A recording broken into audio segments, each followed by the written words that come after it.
Good evening, ballers. Welcome to Big Balls Fantasy Football. No washed-up players in suits here. We are real fans giving real picks. I am your host, lifelong Chicago Bears fan, and 20-year fantasy veteran, Greg Reifsteck.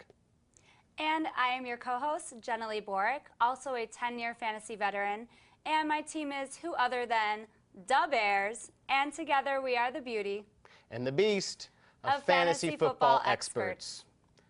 Preseason panic is setting in. Die-hard NFL fans are just freaking out that their teams have horrible records, but those just don't count. That's right, Beast. Those records especially don't count in the fantasy world, but what really counts are the trends, especially when it comes to evaluating rookies and up-and-coming players, which we may not have seen before. You have to track the trends in scoring, playmaking, and especially their ability. These are all really important in the preseason because you don't want to end up drafting a guy that always is missing the goal line, or even worse, has the dropsies. Oh, the dropsies are not we know good. those. This is why we're giving you guys a new segment this week called The Balls Profile, in which Greg and I will feature a player and take you through their entire fantasy career. Because if you've played fantasy for a while, you know that not every player has been a fantasy stud every season. That's right. We're also going to concentrate on the unsung heroes of your fantasy football draft, the kickers, the special teams, and the defenses. Take it from a diehard Bears fan. They are the MVPs of our team. You got three different players. You have our kicker Robbie Gould, of course. You have our special teams expert specialist, run back guy, Devin Hester. And then you have any defensive player on our team. Yes, and speaking of defensive players on the Bears, I got to meet Peanut Tillman in person. No way. I did. No way. Oh my God, look at you. Look at that. Where was that? Where was that?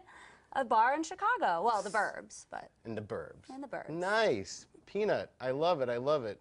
So, speaking of being social, as she was with him, we have our social media sites, of course. The hub to go to find them all is bigballsfantasyfootball.com. Also, we are going to be starting our podcast tonight on Wednesday. You got to watch us here, and then you have to listen to us at blogtalkradio.com/GRR, and you can also tweet us during either of these shows at BigBallsFBall. So, Jenilee, are you ready to give us your real men this week? You know I'm always ready. All right, let's do it.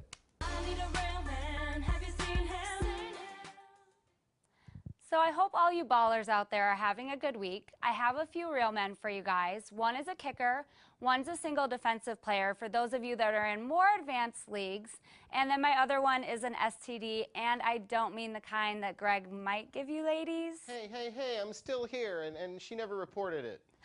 I'm just kidding, Beast. Okay, so let's get into it.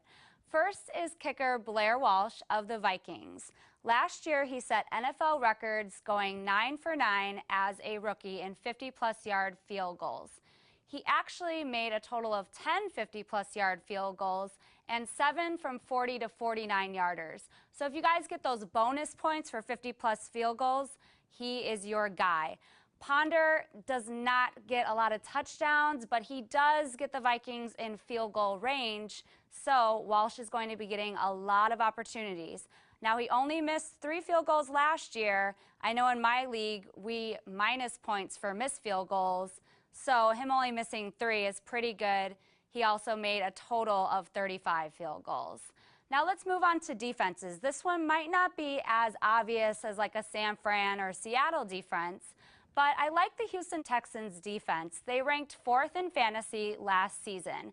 J.J. Watt lost his mind with 20 sacks, 69 tackles, and 39 tackle for losses.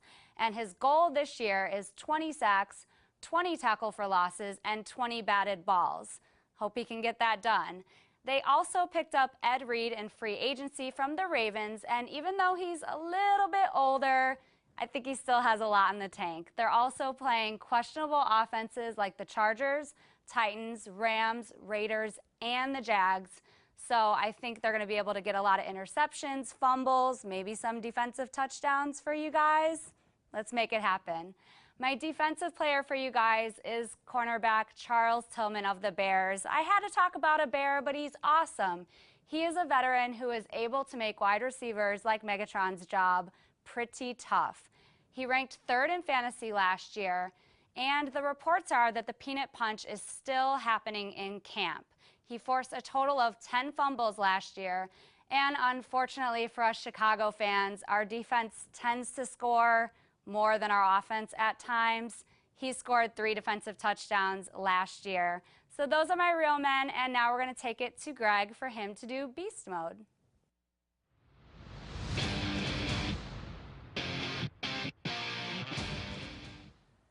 Thanks, Jenilee. Hey, I'll have you know that the Beast is a one-woman man because that's all I can fit in my Bears jersey. Know what I'm saying, guys? Know what I'm saying?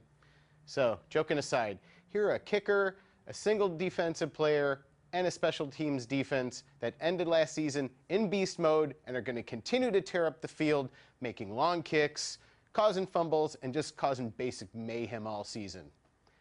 My kicker is Matt Prater of the Denver Broncos. That mile-high air sure tends to make kicks go longer and higher. He's kicked 259-yarders in his 5-year career. As a starter on the Broncos, Prater made at least one 50-yarder each year of his career. That's amazing. His career mark for 50-plus yard field goals is 15 of 20. That's 75%. You can't beat that. That's the best, actually, in NFL history. So you got to draft this guy. His longest kick was 53 yards in 2012, and that was 1 of 3 kicks. He made over 50 yards. You know, he's just gonna be scoring all season. He made 55 of his extra points last season, and Peyton Manning's just gonna keep making touchdowns. So it's a win-win.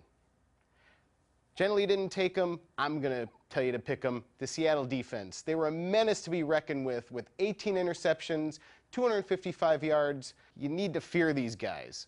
Their man in the middle, linebacker Bobby Wagner, had 140 tackles and 3 picks. Defensive end Chris Clemens had 11.5 sacks last season and 31 tackles. Defensive end Bruce Irvin had 8 sacks. Then, of course, you have the 12th man, CenturyLink Stadium, better known as the Clink. I've stood outside of this place. This place is a ferocious beast. Fans are just scared to go in here from other teams. Teams are always making false starts here. 2.36 false starts a game, 112 decibels of sound. Insane. You got to take Seattle. Then I have my defensive single player, Carolina linebacker Luke Kuechly. He was an interior linebacker last season. There was an injury to John Beeson in week 4 that allowed him to move into the middle linebacker position. That's where he will spend his full season this year. He's a hungry young sleeper. He averaged 12 tackles a game, 103 total tackles last season. He was the number 2 fantasy linebacker behind Darrell Washington. So this guy's going to get you a ton of points. And as all the experts say, you always take a linebacker as your single defensive player if you're smart. So now we're going to take a short break, and when we come back, do you smell Limburger? I smell Limburger. That's right, because that's cheese, and that means Prost. Our Green Bay transplant from San Diego is going to join us next. He's going to have Who's Week this week in the Balls to the Wall Injury Report. Stay tuned.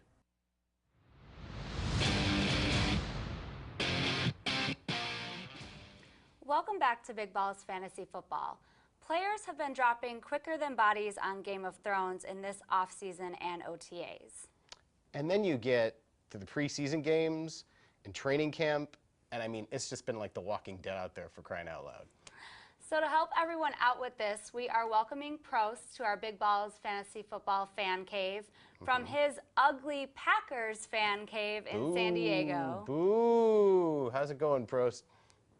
This place is a shrine. Oh, yeah. Beauty's in the eye of the beholder. That's all I can tell you. Oh. And as far as injuries go, yeah, I spent the offseason with my shoulder surgery. I wish I had NFL doctors. Anyone's dealt with workman's comp, you know exactly what I'm talking about. Do you think you could take a real hit, Prost? From you? No. He didn't mean get hit on. She meant take a hit. Dude, heal, okay? What's your wife going to think of this? I'm good. We got it covered, hon. Oh, nice. What's that a jug of? Moonshine? Typical Packer fan. Typical Packer fan. It's an unsponsored bottle of rum. Got it. Okay. Let's just get to the balls to the wall injury report, where you're going to give us the big injuries that are going to affect your draft coming up in the next week or two. My first one, there's been a lot of debate over that, would be Percy Harvin, wide receiver, kick returner, currently from the Seattle Seahawks. He's had a McFadden-esque career. He's missed 10 games in 2009, 2010 with the Vikings. He had, I believe, 3 games off with his migraine issues. Came to Seattle, and yeah, he's never played a down for him. So you're like, well, how does that affect Seattle? It really doesn't. But man, he'd have been a heck of a target for Wilson, because when he's out there, he is the man. My second pick, Michael Crabtree from the San Francisco 49ers. This guy, a bit more impact. He had 1,109 yards and 5 TDs last year. Those will be missed, done for the year. The saving grace in San Francisco, they got this guy, Anquan Bolden. Yeah, I believe he'll be able to pick up the slack. So San Francisco's not hurting too bad. The biggest injury that I've seen so far this year was to Dennis Pitta from Baltimore, the tight end.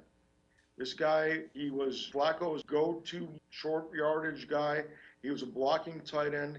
He had 668 yards on 61 catches and 7 TDs. So you can see all of his stuff was just short yardage. He was the guy Flacco looked for when things were heading downhill. The second point to validate that, they went out as soon as he got as soon as he got injured, they grabbed Vincente Shenko. Not sure that's working out, but they grabbed Dallas Clark as well. So they got 2 tight ends they picked up. They also went on the waiver wire and they grabbed Brandon Stokely. One of these guys is going to be doing some catches for you. I'll keep an eye on it for you. I'm going to tell you who to put in while we're missing out on Mr. Pitta. And we've got an honorable mention. Probably the most famous injury of this last weekend was when Miami's tight end Dustin Keller went down. It's a play you've all seen on TV 100 times. This guy's soundly going to be missed in Miami. I'm not sure they're what can do to replace him, but we will keep you posted on that. Cool. Thanks a lot, Prost, for that. But, oh, look at you. I smell cheese. I smell nasty, nasty cheddar. That's nasty. How does the room look now, Jenilee? Yeah, get that cheese off your head. Thanks a lot for your picks. See you, man. Thanks, you guys. I'll see you next time. All righty. Bye. So, he mentioned all these injuries, but there are, of course, a lot more injuries in the offseason. So what we're going to do is break them all down for you as quick as we can in the time we have left in this segment. We have, of course, running back Arian Foster, plagued with leg injuries all the time. Once again, calf strain. Cornerback, he's had all these issues. He's going to be doubtful for week 1. He's out of here. Then we have Armand Binns, wide receiver with the Dolphins, a knee. Bye-bye. Center, Dan Copen, was supposed to be underneath Peyton Manning. Isn't going to be anymore. Adios. Tight end Gronk with the Patriots, 4 surgeries with the forearm, back surgery, out all preseason. Not going to happen. You have wide receiver Jeremy Maclin, the knee. He's out for the season. He's not going to be flying for the Eagles this year. Then we have quarterback E.J. Manuel for the Bills. He had minor knee surgery. Let's just see how minor it is. The injury of the year. ACLs. Aurelius Ben, wide receiver, Eagles. Another ACL bites the dust. Eddie Royal, wide receiver with the Chargers. A bruised lung and a concussion. See you later. This just in. Running back Le'Veon Bell, Steelers. He has an injury, a mid-foot sprain, but they're going to have to do a scope on him, and it might be a Liz Frank injury. He's gone. And we have Tyrone Crawford, defensive end, Cowboys, Achilles, sayonara. And sorry about this smash. I know you're disappointed. Wide receiver Denario Alexander of the Chargers. Another ACL. Not going to be Bolton this season. And last but not least, Jenilee, you're going to love this. We have Tim Tebow. He hasn't injured himself, but he's injured the game of football. He had a half of football with -2 points. Your dignity is dead, man. Just give up the game. So, we are going to next have Jenilee do her player profile. This is a new segment we're doing where this week we're going to do Megatron. She's going to break down his entire fantasy career so you'll know about the trends that these marquee players have, and you might know when to play him and when not to play him. So stay tuned. Welcome to our new segment, The Balls Profile. This is a segment where we look back on the entire fantasy career of an NFL player that has had a true impact on the fantasy world. We want to do this to show you guys their scoring trends, tendencies, and how fantasy managers have dealt with them through times of injury and slumps in their performance. So this week our profile is the career of Lions wide receiver Calvin Johnson, also known as Megatron. Now let's start with his college career. From 2004 to 2006 at Georgia Tech, he had 178 receptions for 2,927 yards and 28 touchdowns total. He set school records there, first in receiving yards, second in receptions, and first in touchdowns. Now, his first season in the NFL was 2007. In his first season, he averaged 15.8 yards on 48 catches with 756 yards and 5 touchdowns total. That's also the season that teammate Roy Williams nicknamed him Megatron. Now, he played most of that season with a back injury suffered in late September, and he had to be on Vicodin the rest of the season. So because he played in pain, this was his worst season ever. Now, by far, it's not terrible. There were still wide receivers that did a lot worse, but not amazing for fantasy owners. Then, luckily, fantasy owners could be happy because he beasted out in 2008 with 78 receptions for 1,331 yards and 12 touchdowns, playing all 16 games. Now, unfortunately, in fantasy, you get high on a player one year, and then they slump, and that's what happened to him in 2009. This is when the Lions had a complete personnel change with a new GM and new head coach, Jim Schwartz. They also drafted Matthew Stafford first overall in the draft. In week 2, as a rookie starter, he threw his first career touchdown to Johnson on a 6-yard touchdown against the Vikings. Now that day, fantasy owners are celebrating, thinking Stafford's always going to go to Megatron. This is a preview for great things to come. But unfortunately, their bromance was cut short that season because Stafford went on IR on Christmas Eve and he had an injury-plagued year. So Megatron disappointed fantasy owners in the end, only having 67 receptions for 984 yards and 5 touchdowns total, missing 2 games. But luckily for us, he came back and he has been unstoppable with multiple 1,000+ yard seasons, only missing 1 game in the last 3 seasons. Now, I had him last year and his touchdowns dropped again, so I was definitely bummed about that because he only had 5. But I couldn't complain too much because he did have his best reception year with 122 receptions for 1,964 yards. So whether you're in a PPR league or a yardage league, you know you have to take him. He's going to be taken first overall for wide receivers in most leagues that I know of. And also, I think his touchdowns are going to bounce back a little bit this year with the addition of Reggie Bush, who is sure to take the pressure off him a little bit with what the Lions are hoping is a solid running game. So thanks for tuning in this week to thestream.tv. Be sure to visit us on all of our social media. Our official website is bigballsfantasyfootball.com. Go like us on Facebook so we can keep you updated with everything, facebook.com/bigballsfantasyfootball. And tweet us because we want to know which segments you guys like. We want to hear from you at bigballsfball. Be sure to tune in next week. It's going to be fun. We're having our draft, and we're going to do a post-draft roundup show. And we want to hear from you guys on your drafts. So again, tweet us at bigballsfball to brag about your lineups and tell us how you're going to use your arsenal in the upcoming season. Thanks for watching. Good night, guys.